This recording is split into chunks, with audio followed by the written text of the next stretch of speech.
All right, so when dealing with mutual funds, they charge a different type of commission usually.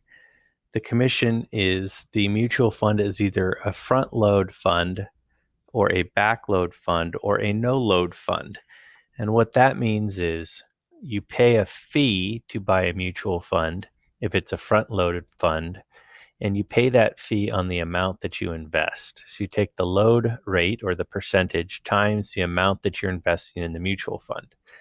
On a backload, you take the load rate or the percentage times the amount of money that you make when you sell the mutual funds.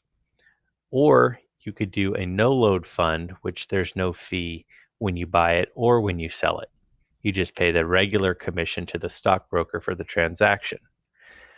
To find the number of shares that you are purchasing, we take the amount invested minus the load fee, and we divide it by the net asset value per share, or the share price. To find the net selling price, we take the number of shares that you're purchasing times the price you're selling them for, and then you are going to subtract the loading charge.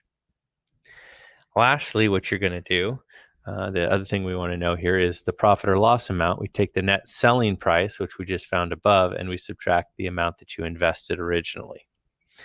All right, so let's go ahead and take a look at an example to put this into work. How many shares did you buy? Well, let's look. You purchased stock in Sony for $20 per share. Your total investment is $25,000. You pay a load rate of 5.25%. A few months later, you sell the shares for $22.95 per share. The shares are backloaded. That's the key. So we pay the load fee when we sell. So how many shares did you buy if you invested $25,000 and each share was $20? So we're using this formula right here. Right, we have the amount that we invested. Well, the amount that we invested is $25,000. And then we subtract the load fee, which is $0, because when we purchase it, we're not paying a load fee yet. We divide it by the amount per share, which is $20. So we go 25,000 minus 0, divide that by $20, and we get 1,250 shares. So then what is the load charge? Well, and remember, we go the load rate times the amount either invested if it's front loaded or sold for if it's back loaded.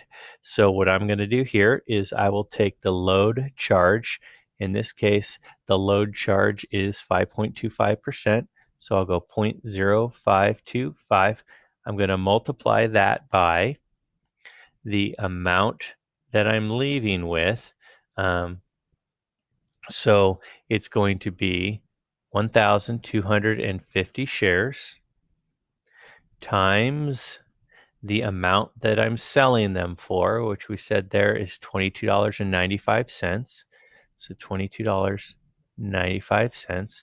So I go 0.0525 times the product of 1,250 times 22.95. And then remember, I need to subtract from that also the loading charge. So what is the loading charge? I will find here in just a second. Oop. Let me go back here. So what I've got is the load charge is $1,506.09 when I multiply the load fee times the number of shares times the price per share. So I'm going to need that to subtract in the next thing. That's what I was starting to do. I was getting ahead of myself. So what is the profit or loss amount? Well, remember, the profit or loss amount is the net selling price minus the investment amount. So the net selling price, remember, the net selling price is the number of shares times the sale price. So the number of shares was 1,250 times The selling price was $22.95. All right. And then we subtract from that the loading charge, which that's what we just found. That's what I was starting to do up here. So I have 150609. So when I pencil that out, I get $27,181.41. So what that tells me is the net selling price. So this is the net sale price, is what I just found there. So now I can do the profit or loss. So remember, is it a profit or is it a loss? I plug that in. I have the net selling price, which is what I just found, $27,181.41. Remember, I took the number of shares times the amount per share, then I subtracted the load charge, which I found there in part 2, and I walk away with $27,181.41. I subtract from that the amount that I originally invested, which, if you'll remember at the beginning, I originally invested $25,000. So I subtract $25,000, and that means I walk away with $2,181.41 in profit. And I know that it's profit because it's a positive number.